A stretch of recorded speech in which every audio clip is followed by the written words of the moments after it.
Hey guys, this is Lucio. I'm here with another video, and in today's video, um, we got a new vehicle added to the channel.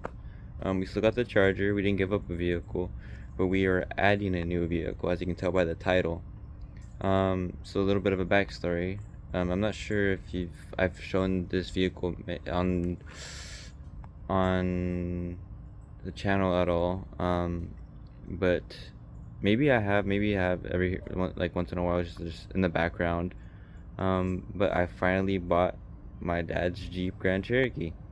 Um, okay, so before I show you guys, this vehicle is more of a sentimental vehicle than anything. This is something I've always wanted to get off my dad and eventually own one day.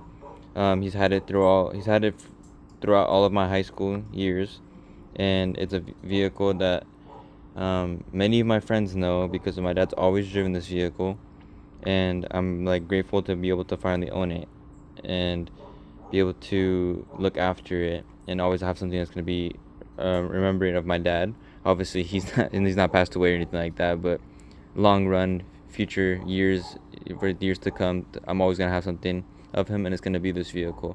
So without further ado, our new vehicle is a 2011 Jeep Grand Cherokee with the 5.7. So a little story on this one. My dad got this Jeep completely white. It was never gray. It was all white with stock everything, stock hood, stock headlights, just completely. If I can find a picture of the way it used to look, I'll put it right here. But it was completely just bare stock, 5.7, old man looking car, and he had it, not even thinking he was gonna do anything to it. Um, but long story short, the funny part about it was too, he was looking at two different Jeeps. He was looking at this one, and he was looking at a V6 of the exact same year. The V6 had a little bit less miles than this one, but the reason why he pulled the trigger is because I told him, I was like, dude, like, what are you even thinking? Get the V8. The V8's you're gonna have way more fun with it in the long run, and you're gonna have the V8 engine. So long story short, I ended up convincing him to get this Jeep Grand Cherokee. Little bit things that have been done to it. So if you go way back on my channel when I had my Mustang, I got it, my Mustang GT, my 2006 Mustang GT. It was the bagged one. I had got it tuned by Fuel Monkey Performance. This is where the whole thing started with my dad. The first thing he did to it was put some wheels on it. Before these, it was some 24-inch Stratas, some big old wheels. So the Jeep sit pretty high. But there's absolutely nothing done to it other than exhaust. He put a Super 10 series on it, and then I had got my Mustang tuned. So during that time, when I was messaging Fuel Monkey Performance up in Hillsboro. Fuel Monkey Performance is one of those main ones up north in the Portland, Hillsboro, Beaverton area. When I got my Mustang tuned, I asked him if he can also tune my dad's Jeep, and we did like a whole package deal getting them tuned together. And after that, it was mayhem for my dad. If you live in the Woodburn area, you definitely probably know this Jeep. It shoots flames, it pops, and it's super loud. I'll show you not how loud it is because I don't want to wake up the neighborhood here, but I'll definitely show you how it sounds. It's straight pipe from literally headers back, no cats, so it's pretty loud. Another thing that was done to it after that, obviously intake. He got the SRT hood. Little funny story on how we got that one. We were driving during the ice storms over here in Oregon, and me and my dad were on the freeway, and the car in front of us had a frozen ice chunk that flew off of the top of the roof, and it just completely just smacked right here and dented the shit out of the hood and broke the headlight. So a couple weeks later, my dad reported to insurance, of course, because of busted headlight and dented hood, and with that, insurance bought the SRT hood and got the headlights. We got the SRT hood. So in this year, there was no SRT Jeep quite yet. There's the older WK1 Jeep, which was the 6.1 liter, which was between 2006 and 2010. And then I think, correct me if I'm wrong in the comments, I think 2012 is when the first SRT8 WK2 came out, but in 2011, I don't think they had an SRT yet. So there was no SRT model for this one, for this 2011 year. Excuse me if I'm shaking a bit. It's pretty cold. A pretty cold Oregon day. So we went ahead and got the upgraded headlights and the SRT hood.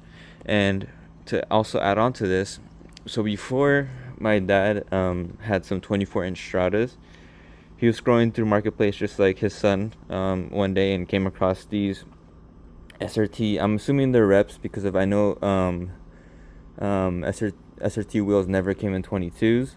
You can correct me if I'm wrong too as well. But the person that he did buy them off of, he had these on his Trackhawk. So our plan is to eventually paint these black so it can kind of go with the color scheme a little bit better. The bronze does look pretty dope, but if I had a choice, I would prefer them black. And they came on some what's it called? Some Michelin Pilot Sports. So there's some good tires, and you're probably wondering why it sits pretty low. So fun fact about the WK2 beginning years, because this is one of the first, literally the first year they with the new body style, and they tried this thing called the Quadra Drive air suspension system, whatever it's called, and it was a complete failure. It literally air suspension that just basically would take a crap on you after so much driving and stuff like that. So it basically just sits. Basically, there's some air adjustable air ride suspension on this, and the way it works is once you put it in certain modes, the suspension either lower or raise in depending on which mode you put it in, like sand, mud, sport, and just comfort. And eventually it just went completely out, which is a common, very, very common issue with these vehicles. In the early years, if you look it up, all you'll see is air suspension issues. So basically, a couple things could happen. Is the compressor could go out. These things were not filled up with just regular air. They're filled up with nitrogen, which is completely random. So once that nitrogen tank completely goes out, it's like impossible to air them back up. But I will show you how we rigged up kind of a troubleshoot system in the meantime while this was down.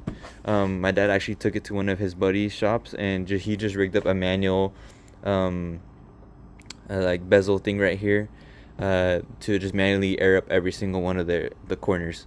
And I'm debating on which route I want to go with troubleshooting this a little bit better when it comes to either go air compressor and tank route or just get rid of the whole air suspension and put some springs in there. Because of when it's low, it rides pretty rough, but when you raise it up, it's perfectly normal. And so I'm trying to decide myself which route I would like to go, because I've seen a couple of kits on like eBay or on Strutmasters of just different routes I can go to just completely wipe out that air suspension. But even like my dad said too, it kind of does look dope when it looks like kind of slammed like this when it's parked. Obviously driving it like that's a little bit different, but I can manually air everything up, so I might go that air tank compressor route, but I don't know yet exactly. Couple of things that I would like to do to this just ASAP is just get rid of all the chrome. The chrome reminds me of like an old man vehicle and everything like that.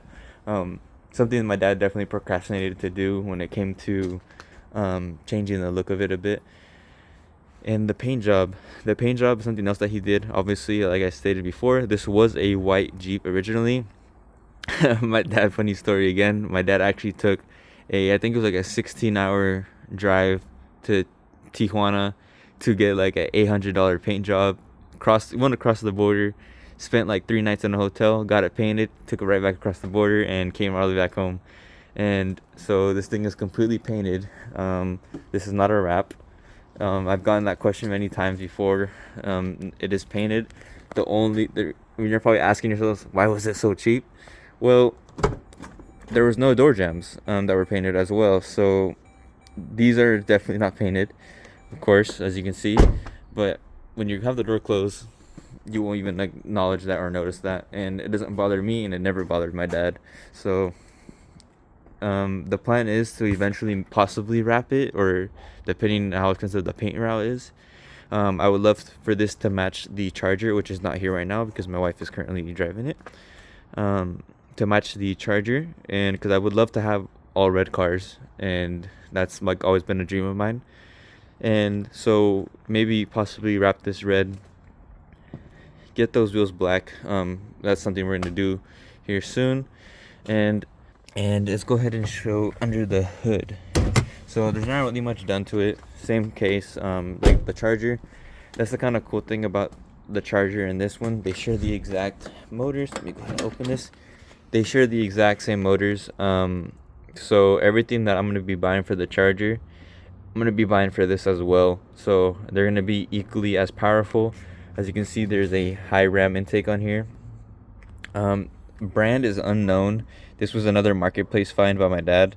I sent him the link to the it was just an intake tube, and I just bought this filter off Amazon to throw on there. It kind of looks like almost like a leg maker setup, but it's a pretty solid intake. So there's nothing really special. And when it comes to the air suspension, this right here is what I'm talking about. You individually fill up each one of those to 100 psi, and then it'll raise all four corners. So yeah, I mean, the only thing that sucks is since it is catless, the remote start, it works, but if you know any Mopars, Dodge, Chrysler, Jeep, if you remote start it with the check engine light on, it's just gonna completely just shut off after like 5 seconds. So let me go ahead and show you guys before I move it, because of this spot is unfortunately my wife's parking spot, and the Jeep goes over there. So she gets to park in the carport, and I prefer to park in the carport actually, because if she parks over there, it's gonna be rocket science with that pole there and that poster and everything like that. So she has all this space right here to park it in, and if she hits something, then we got an issue. But I take the risk of parking right here because I'm very comfortable with reverse parking. But let's go ahead and get a start for you guys. I'm assuming it's gonna be really loud. Cold starts on this thing are insane, and it's not even funny. Not even funny on how loud these cold starts are. I just found out right now that I can flip the camera mid-record. So what I just did right now, that was the first time you guys are ever gonna see that. The cold starts on this thing are very insane. I feel so bad starting it up in the morning whenever I have to go anywhere. But without further ado, let's go ahead and start the Jeep. So this is on a warm start. Sounds really nice. Completely warm start. I drove it to Salem and back, which is about 30 minutes away. Just cruising, and on a cold start, this thing screams, and that's when I feel bad. But right now I don't, because if it's afternoon and not too crazy.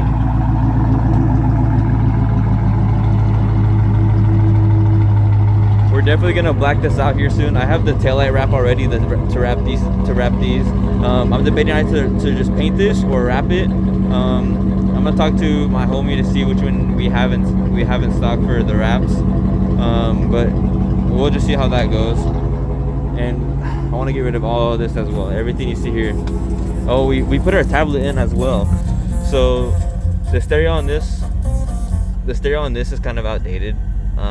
There's no Apple CarPlay, but I have an iPad that I've always put in cars that I've had outdated stereos in, and we went ahead and put the iPad in here, so we have that as well. So that's pretty cool. Now that I be able to use my iPad again. So now that we have the Jeep and we have the Charger, we now have two 5.7 Hemis added to the driveway here. So everything you see that's going to be done to this one is going to be done to that one. So far they're pretty identical on mods. The only thing that this one has the upper hand on is it's tuned, which isn't really a big difference considering that the Jeep is probably like 5,000 pounds. So the weight to power ratio, I think the Charger will take this one every day of the week. But it's still a super fun vehicle to drive, and I'm glad that we have another V8, especially SUV, into our into our cart or onto our channel here. Definitely Grill's gonna be black soon. Definitely have a lot of plans for this, just like the Charger. So now that I have two Hemis, there's gonna be identical mods going on both at all times. So if you see a mod done to this one, just assume it's gonna be done to the Charger as well. Except obviously some of the things that are just strictly gonna be Jeep things, like for example, like getting things for like carbon fiber door handles like that.